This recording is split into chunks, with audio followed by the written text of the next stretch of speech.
미국에서 퍼스트 리퍼블릭 은행이 사실상 파산하고 JP모건 체이스 은행으로 넘어가 금융 불안이 재현되고 있습니다. 미국의 주택자합이 올 1분기 10만 채에 육박해 전분기보다 6%, 전년보다 22%나 증가한 것으로 나타났습니다. 미국 밀레니얼 세대들의 73%나 근근히 먹고 산다고 토로해 세대 중에 최악의 생활고를 겪고 있는 것으로 나타났습니다. 알츠하이머 치료제를 메디케어에서 전액 커버하라는 초당적 촉구가 거세지고 있어 비상조치가 나올지 주목되고 있습니다. 윤석열 대통령은 미국 국빈 방문에서 조 바이든 대통령의 환대와는 다른 냉담한 한국 청중을 맞대면하고 있다고 미 언론들이 보도했습니다. 여러분 안녕하십니까? 워싱턴 뉴스 투데이입니다. 미국에서 올 들어 세 번째로 14위였던 퍼스트 리퍼블릭 은행이 끝내 사실상 파산하고 1위인 JP모건 체이스 은행으로 넘어가 금융 불안이 재현되고 있습니다. 퍼스트 리퍼블릭 은행의 모든 예금과 융자 8개 주 80여 곳의 지점들은 JP모건 체이스의 이름으로 운용되기 시작했습니다. 안혜린 기자가 보도합니다. 미국에서 올 들어 세 번째로 중급 규모의 은행 파산 사태가 현실화돼 금융 불안을 되살리고 있습니다. 3월에 충격파를 안겼던 실리콘밸리 은행과 시그니처 은행의 파산 사태 이후 다음 타겟으로 꼽혔던 퍼스트 리퍼블릭 은행이 끝내 사실상 파산하고 미국 1위 JP모건 체이스 은행으로 넘어갔습니다. 연방예금보험공사는 5월의 첫날인 1일 퍼스트 리퍼블릭 은행의 모든 예금과 자산을 압수한 후 이를 JP모건 체이스 은행에 넘겼다고 공식 발표했습니다.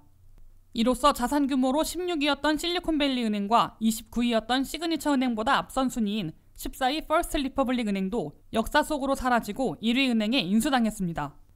JP모건 체이스 은행은 퍼스트 리퍼블릭 은행에 있는 모든 예금과 융자는 새 은행 이름으로 보장받고 자유롭게 접근할 수 있으며 8개 주에 있는 84곳의 지점들도 새 은행 이름으로 운영되기 시작했다고 밝혔습니다.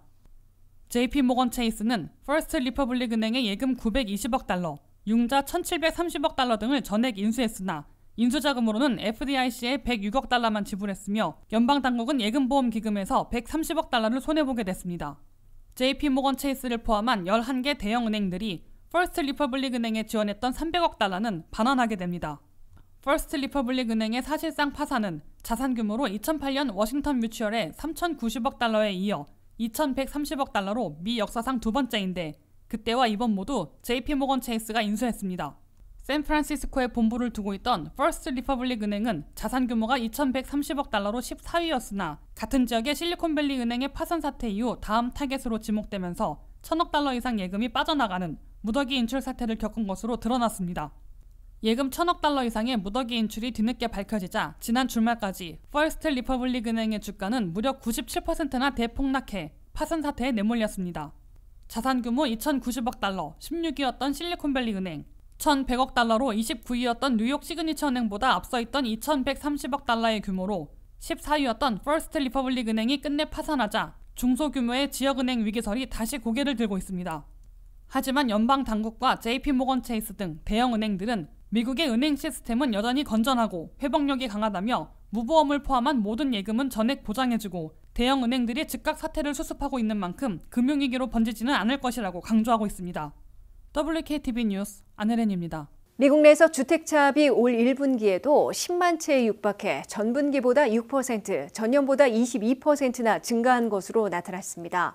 주택차압 사태가 심각한 주 지역을 보면 일리노이가 1위, 메릴랜드는 4위, 플로리다 10위, 뉴욕 11위, 조지아 12위, 캘리포니아 14위, 버지니아 26위를 기록하고 있습니다. 정부 차원의 보호 조치가 없어지면서 미국 내 포클로저, 즉 주택 차압 사태가 끝없이 악화되고 있습니다.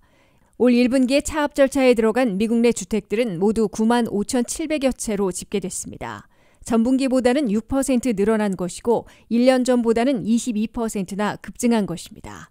올 1분기의 마지막 달인 3월 한 달 동안 미 전역에서 차압 절차를 시작한 주택들은 3만 6,600여 채로 전달보다 20%나 급증해 차압 사태가 갈수록 악화되고 있는 것으로 우려되고 있습니다. 올 1분기에 차압 절차에 돌입한 주택 숫자를 주별로 보면 캘리포니아가 6,867채로 가장 많았습니다.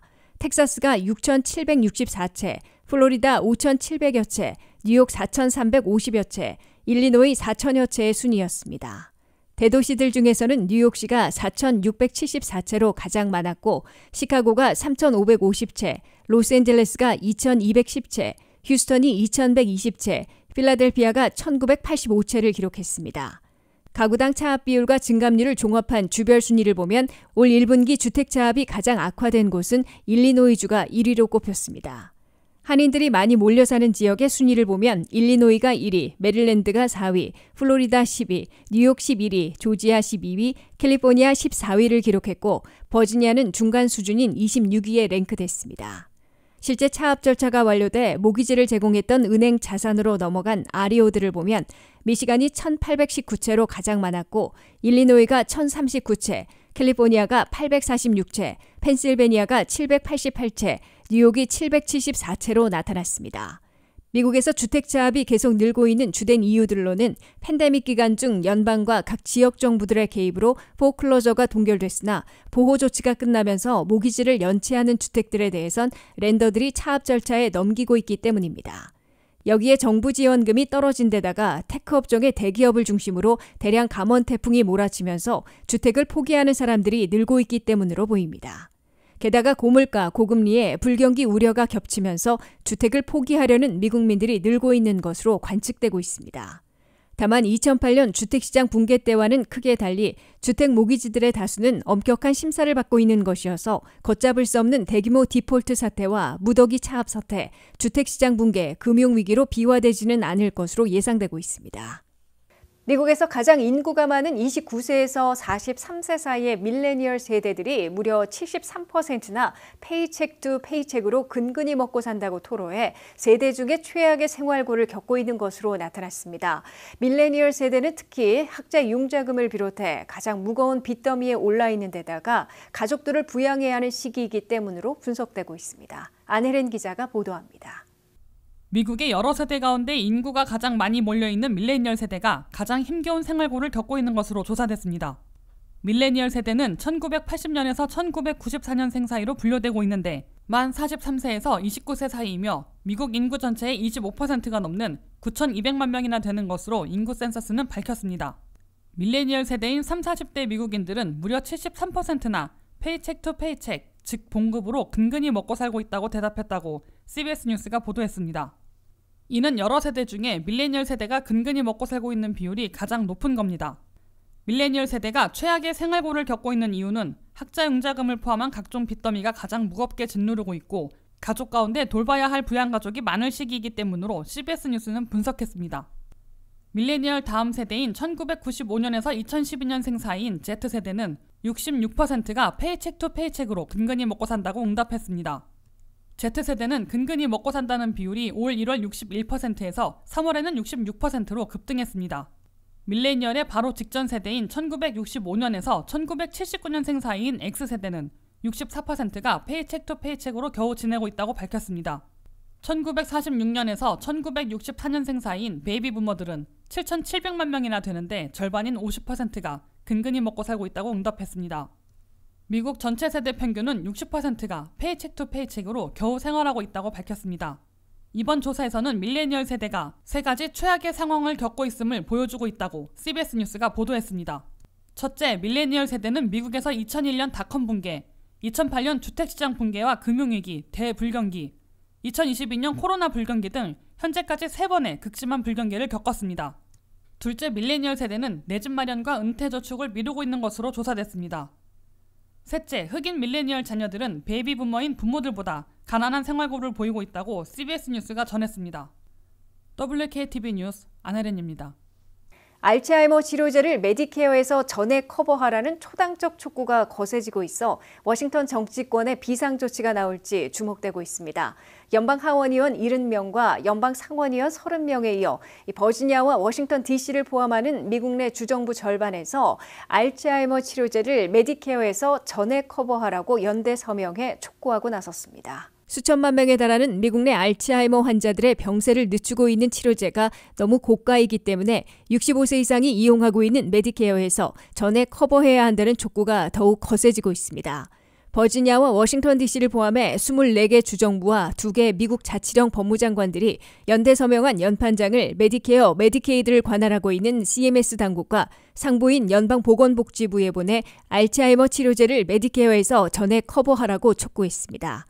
23개 주 법무장관들 가운데 버지니아의 제이슨 미레아스 장관은 공화당 소속이고 워싱턴 DC의 브라이언 슈압 법무장관은 민주당 출신인 것을 비롯해 당파를 가리지 않고 연대 서명에 초당적인 촉구로 간주되고 있습니다. 이들은 미국에서 알츠하이머 환자들이 갈수록 급증할 것으로 우려되는 가운데 FDA가 승인한 처방약에 대해선 메디케어가 전에 커버해온 관행과는 달리 알츠하이머 치료제만 유독 제한하고 있다고 비판하고 전에 커버하라고 요구했습니다. 이에 앞서 연방하원의원 70명과 수전 콜린스 상원의원 등 연방 상원의원 20명도 연대 서명한 서원을 보내 알츠하이머 치료제의 메디케어 커버를 초당적으로 촉구했습니다. 르켐비로 불리는 알츠하이머 치료제는 치매 증상을 완전 치료해주는 것은 아니지만 인지력 저하를 27%나 늦추고 있는 것으로 FDA가 밝혔습니다. 르켐비는 월 2회 주사로 초기 알츠하이머 환자들이 더 오랫동안 가족들을 알아보게 하는 기억력, 인지력 상실을 늦추는 효과를 보고 있는 것으로 나타났습니다. 그러나 르켐비는 1년 약값이 26,500달러에 달해 환자들과 가족들이 부담하기 어려운 고가의 처방약으로 꼽히고 있습니다. 현재까지 CMS 메디케어 당국은 이 알츠하이머 치료제에 대해 본인 부담금으로 26,500달러를 낼 수 있는 환자들로만 제한해 부자만 이용할 수 있고 돈 없는 사람들은 아예 쓰지 못하게 만들고 있다는 비판을 받고 있습니다. 바이든 행정부와 연방의회가 초당적인 촉구에 호응해 알츠하이머 치료제에 대해 메디케어에서 전액 커버해주는 방안을 서둘러 마련할지 주목되고 있습니다. 미국에서는 현재 65세 이상의 노년층 670만 명이나 알츠하이머 치매를 앓고 있는 것으로 집계되고 있습니다. 지난해 알츠하이머 치료에만 3,450억 달러의 의료비를 썼습니다. 앞으로 25년 후에는 매년 50만 명씩 늘어 1,300만 명에 달하고 치료비는 1조 달러에 육박할 것으로 경고되고 있습니다. 이 때문에 알츠하이머 환자들의 급증을 최대한 저지해주는 치료제를 개발하는 것은 물론 메디케어와 같은 의료보장보험으로 전액 커버해줘 손쉽게 이용할 수 있도록 긴급 조치해야 한다는 소리가 커지고 있습니다. 윤석열 대통령은 미국 국빈 방문에서 조 바이든 대통령에게 받은 따뜻한 환대와는 다른 냉담한 한국 청중을 맞대면하고 있다고 뉴욕타임스와 NPR 방송 등 미 언론들이 보도했습니다. 미 전문가들은 미국은 워싱턴 선언으로 한국의 의심과 불안을 해소해주는 제스처를 취하는 동시에 독자 핵무장과 전술 핵무기 재배치를 막은 것으로 평가하고 미국이 한국 전기차와 반도체 기업에 대해선 혜택을 제공해야 한다고 촉구했습니다. 한면태 기자가 보도합니다. 윤석열 대통령은 미국 국빈 방문에서 조 바이든 대통령과 연방의회 등으로부터 환대를 받았으나 귀국해서는 사뭇 다른 분위기, 냉담한 한국 청중들을 만나고 있다고 미 언론들이 전하고 있습니다. 뉴욕타임스는 윤 대통령은 바이든 대통령의 따뜻한 환대와는 다른 분위기, 냉담한 청중에 직면하고 있다고 보도했습니다. 첫째, 워싱턴 선언을 둘러싸고 엇갈린 반응을 얻고 있는데 비판과 우려가 더 강한 것으로 뉴욕타임스와 NPR 방송 등 미 언론들은 전했습니다. 뉴욕타임스와 인터뷰에서 신미국 안보센터 김두현 연구원과 같은 지지파들은 이번 워싱턴 선언은 한국의 비긴이라며 핵 억지력을 놓고 한국이 처음으로 미국과 논의할 수 있게 됐기 때문이라고 강조했습니다. 반면에 북한대학원 대학교 김동혁 교수와 같은 비판론자들은 워싱턴 선언은 겉으로는 환상적으로 보이지만 실제로는 빈 껍질이며 미국의 핵정책은 변한 게 없다고 잘라말하고 더욱이 향후 긴장을 더욱 고조시켜 확장 억지가 아니라 확장 위기가 될 것이라고 비판했습니다. 다수의 전문가들은 워싱턴 선언에 대해 미국이 한국의 불신과 불안, 요구를 들어주는 제스처를 취하면서 한국의 독자 핵무장, 미국의 전술핵무기 한반도 재배치 요구를 문서로 잠재운 것이라고 해석하고 있습니다. 둘째, 워싱턴 선언에 따른 한미동맹의 움직임으로 향후 북한 핵위기와 한반도 전쟁 위험이 더 증가할 것으로 우려되고 있다고 뉴욕타임스는 지적했습니다. 연세대 존 들러리 교수는 뉴욕타임스와 인터뷰에서 워싱턴 선언은 매파와 비둘기파들을 동시에 실망시킬 이유가 있다고 밝혔습니다. 비둘기파들로서는 윤 대통령이 북한과는 대화를 하지 않고 전통적인 균형 외교를 흔들며 지나치게 미국과 일본에 기우는 접근 방식으로 북한을 억제할 강한 능력을 갖고 있는 중국, 러시아와의 관계가 더 악화돼 위험해질 것으로 우려하고 있습니다. 매파로서는 그동안 외쳐온 한국의 자체 핵무장을 윤 대통령이 워싱턴 선언을 통해 문서로 포기했기 때문에 당혹해야 할 것으로 뉴욕타임스는 내다봤습니다.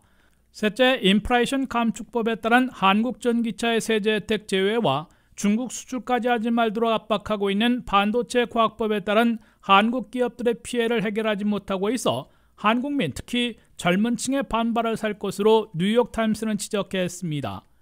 연세대 존 들러리 교수는 한국의 젊은이들은 아메리칸 파이의 가사는 몰라도 인플레이션 감축법은 안다며 일자리 기회 축소 때문에 민감한 경제 문제에서는 빈손으로 귀국한 윤 대통령에게 크게 실망할 것으로 꼬집었습니다. WKTV 뉴스 한면택입니다. 이상으로 워싱턴 뉴스투데이를 마치겠습니다. 시청해주신 여러분 고맙습니다.